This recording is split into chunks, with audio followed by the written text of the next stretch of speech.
I never thought that life at 72 would take such a strange turn. I had always imagined my later years as quiet and peaceful, with nothing more to do than reflect on the past and enjoy the simplicity of life. But the reality was far different. I was just an ordinary widow left alone in a quiet house after Robert passed. The house, once filled with laughter and conversation, now echoed with silence. More time than I knew what to do with settled around me like a thick fog. The days felt endless. People told me I'd adjust to the loneliness, that time would heal the ache, but as the years passed, the silence never seemed to soften. It only pressed deeper like an invisible weight on my chest. And that's when Buddy came into my life. A dog, a comfort, my companion. Little did I know, as things would unfold, Buddy would become something far more than I could have ever imagined. Make sure to subscribe to my channel so I can continue bringing you more fascinating true stories like this one. And don't forget to watch this video till the end and like the video because this story is going to be incredibly interesting. Please hit the like button to show your support. It all started so innocently. Emily, my daughter, had been suggesting for a while that I get a dog. "It'll keep you company, Mom," she said with a knowing smile. But I knew what she was really thinking. She was worried about me. She didn't realize that I had already been grappling with a kind of loneliness that no animal could ever fill. But I gave in, as mothers often do when their children insist. So I went to the shelter and came home with Buddy, a sweet mutt with big, soulful eyes. At first, Buddy was just a dog, a kind, affectionate companion who followed me around the house, wagging his tail whenever I looked at him. He was nothing special, really. But he became more than just a dog in the way that pets do. He had a remarkable ability to sense when I was sad. It was as if he could read my emotions better than any person ever could. There were times when I would sit on the couch, lost in thought about Robert, and Buddy would jump up beside me, resting his head on my lap, looking at me with those deep brown eyes. When I stroked his fur, I could feel the warmth of his presence lifting my spirits. It was comforting, to say the least, though I knew it was only temporary. Over time, however, something shifted. Buddy wasn't just a dog anymore. It started out small, almost imperceptible. At first, I noticed that he began to follow me everywhere. He would sit near the door when I went to the kitchen, or sit by my feet when I settled at the table for dinner. But then, it escalated. I began waking up every morning with Buddy curled up next to me on the edge of the bed, the spot where Robert used to sleep, now occupied by Buddy's warm body. I didn't mind it at all.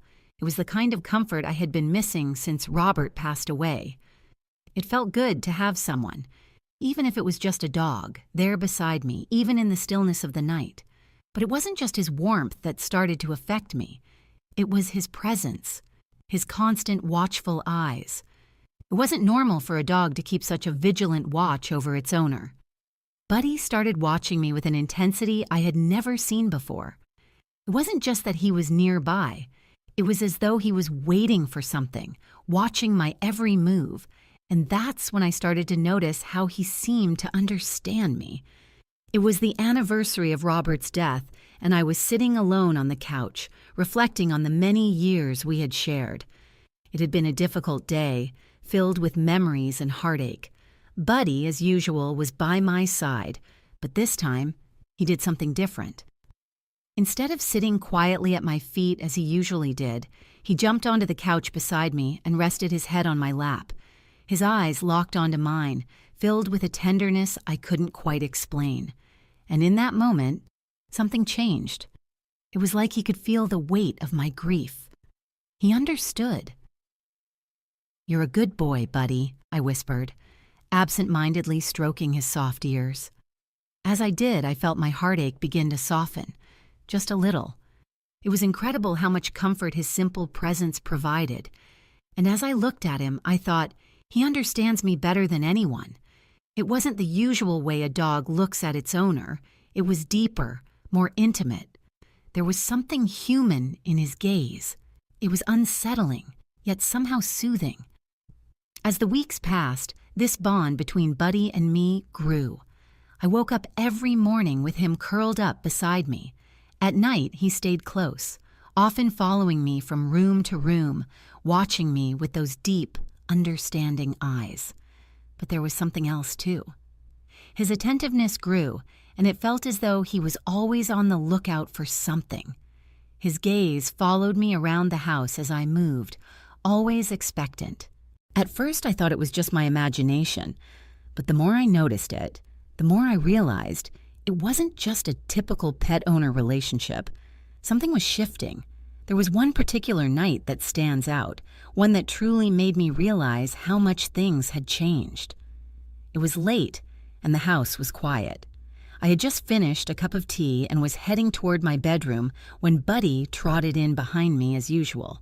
But this time, instead of settling at the foot of the bed, he did something unexpected. He climbed up onto the bed and sat right next to me. His large, dark eyes were fixed on mine, and I felt a flutter in my chest that I couldn't explain.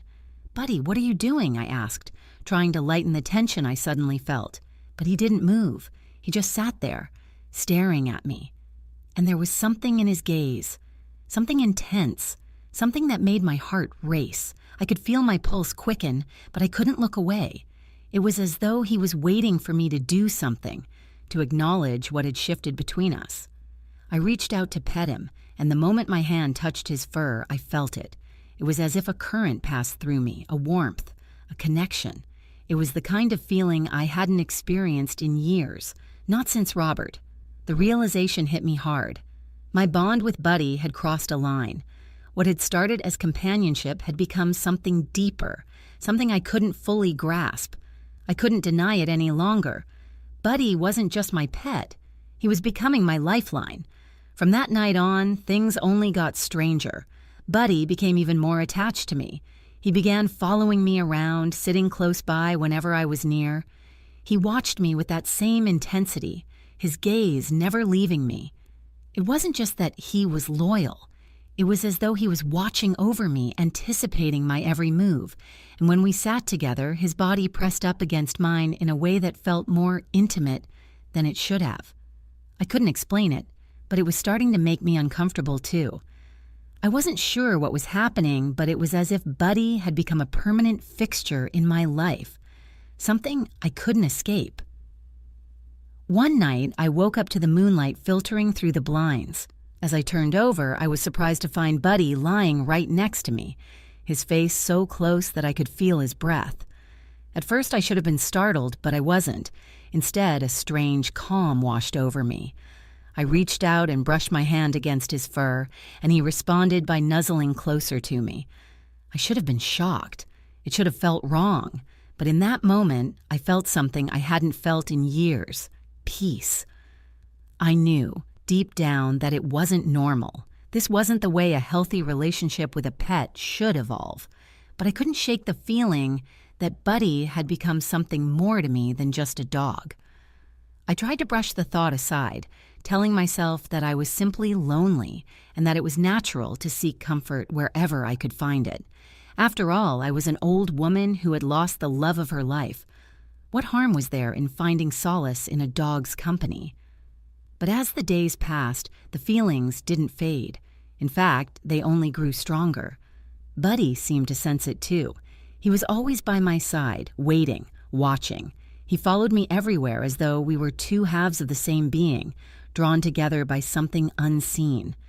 It was as though we were becoming something more than just an owner and a pet.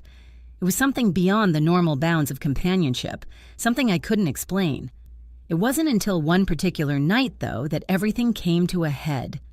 I had been feeling restless, unable to sleep, consumed by the growing attachment to Buddy. I wandered downstairs, hoping that a glass of water might calm my nerves. When I returned to the bedroom, Buddy was already there, lying on my side of the bed. He didn't move when I approached.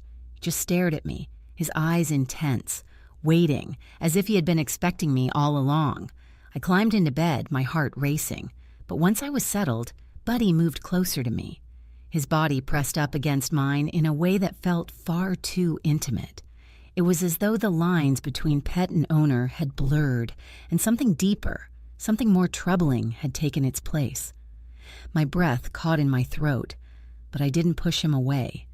I didn't want to.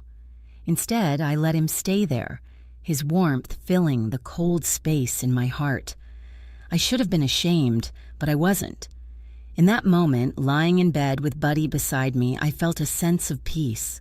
A peace I hadn't known since Robert's death. We stayed like that for hours, two lonely souls seeking comfort in each other. But as the days went on, I couldn't shake the guilt and confusion that followed. I had crossed a line. I had allowed this attachment to become something more than it should have been. But at the same time, I couldn't stop myself. Buddy had filled a void that I hadn't realized was so deep. He had become my everything.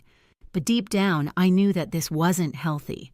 I had allowed my grief and loneliness to guide me to a place where I was seeking comfort from a dog instead of the people who truly cared about me, my family, my friends. I had to face the truth. I had to let go of this attachment before it consumed me entirely. Buddy was a dog, loyal and loving, but he wasn't the answer to my loneliness. He couldn't fill the space that Robert had left behind, so slowly I started to pull away. I began spending more time with Emily and the grandkids, reconnecting with old friends and finding ways to fill my life with the things I had once enjoyed. Buddy was still there, of course, always by my side, but I made sure to set boundaries. I had to remind myself that he was just a dog, my dog, but not my partner. Looking back, I realize how easy it is to let loneliness lead you down strange paths, to form attachments that make no sense to anyone else. But in the end, it's the human connections, the love and support of family and friends that truly make the difference. Buddy will always be a special part of my life, but now I'm learning to embrace the world outside of my quiet home once more. As I sit here now, Buddy curled up at my feet, I feel at peace. Not the kind of peace that comes from escaping loneliness through strange attachments, but the kind that comes from facing my feelings and reconnecting with the people who matter most. In the end, it's the love we share with others that truly heals us, not the fleeting comfort of solitude or the unwavering loyalty of a dog. As I continued to grow and shift my focus, I found myself grappling with more complex emotions. The struggle to move on from Robert's death was a process that, at times, felt overwhelming. I had spent so many years as his wife, so many years dedicated to our life together, but now I was alone, and it was clear that I had used Buddy as a crutch to avoid dealing with the deeper, more painful aspects of my grief. I couldn't deny it any longer. This attachment had gone far beyond what was healthy, and while Buddy's love was unquestionable and his presence soothing, it wasn't the kind of companionship that would help me heal. It was only a temporary escape, a bandage on a wound that needed more than just comfort. It needed to be addressed, to be healed by the connections I had once relied on, connections with people who cared for me, people who knew the real me, and who could help me through the emotional turmoil I had buried for so long. The guilt that came with this realization was enormous. It was as though I had betrayed not only myself, but also Robert's memory. How could I let a dog take the place of the love I had shared with my late husband? How had I let my loneliness cloud my judgment and create such an unhealthy dependency? I felt conflicted, torn between the comfort that Buddy provided and the need to rebuild the human relationships that had always been the cornerstone of my life. But slowly, I began to understand. I needed to reconnect with those around me. The first step was opening up to Emily. One afternoon, as we sat over tea, I confessed the truth about how I had been feeling, how Buddy had become a source of emotional support, and how it had become so much more than just a pet-owner relationship. "You don't have to go through this alone, Mom," Emily said after listening to me with the kind of compassion that only a child could offer. Her words were exactly what I needed to hear, and while they didn't immediately resolve the complicated feelings swirling inside me, they gave me hope. Hope that I could start healing, hope that I didn't have to live in isolation, wrapped in grief anymore. One of the hardest decisions I had to make was to set boundaries with Buddy. I had to remind myself every day that he was just a dog. He was my companion, yes, but he wasn't a replacement for the love, care, and companionship I had with people. It took time, but I began to distance myself from the unhealthy emotional attachment I had formed. Buddy still remained by my side as he always had, but our relationship began to change. I started spending more time with Emily, going out to visit friends, attending church again, and taking walks in the park, where I would often bump into neighbors who had become strangers over the years. It wasn't easy at first. The loneliness crept back in, and there were moments when I was tempted to fall back into my old habits, to seek refuge in Buddy's warm, comforting presence. But I resisted. I told myself that I was doing the right thing. I was making the decision to live again, to fill my life with people who could offer me the kind of support and love that I needed. The days turned into weeks, and slowly I began to feel more connected to the world around me. I joined a book club at the local library, something I had always wanted to do but never had the time for. At first, it felt awkward and unfamiliar.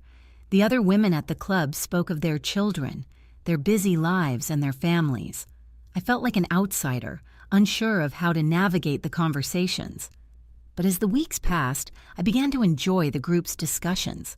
We shared our thoughts on novels, laughed over plot twists, and talked about characters we all related to. It was as if I was learning how to interact with people again, to find joy in shared experiences. Through it all, Buddy remained a part of my life. He had always been there, unwavering in his loyalty, but I had learned to see him for what he truly was, a pet, a source of companionship, but not a substitute for human connection. I started setting clear boundaries with him. No longer did I let him sleep in the bed with me, a habit I had gotten used to during the darkest moments of my grief. Instead, I allowed him to sleep in his own bed, curled up by my feet. It wasn't easy. There were nights when I would lie awake, and I would feel the emptiness creeping in, and I would miss the warmth of Buddy's body next to mine. But I knew I was doing the right thing. I had to. I needed to rebuild the relationships I had once taken for granted. I needed to face the fact that my loneliness had driven me to a place I never thought I would go. But now, I was learning to live again. One of the most significant changes came when I began to spend more time with my friends. I reached out to old acquaintances, people I had once been close to but had distanced myself from over the years. It was awkward at first. After all, many of these people had moved on with their lives while I had remained in the quiet solitude of my home. But they welcomed me back with open arms, and slowly, we rekindled old friendships. It felt like I was finally stepping back into the world I had left behind. I began to understand something essential. Loneliness, while painful, wasn't something I needed to escape from by creating attachments that weren't healthy. The true remedy to loneliness was human connection, the love and support that only friends and family could provide. I had spent so many years trying to fill the void Robert had left behind, but I now understood that nothing, no pet, no companion, could ever replace the love of a family, the companionship of friends, or the bond shared between two people who truly care for each other. As I re-entered the world, I found myself becoming more active again. I took more walks with Buddy in the park, but now I also spent time talking with neighbors, even striking up conversations with people I hadn't spoken to in years. I went out for coffee with Emily and my friends, laughing about old memories and creating new ones. I started volunteering at the local community center, helping others who, like me, had experienced loss or hardship.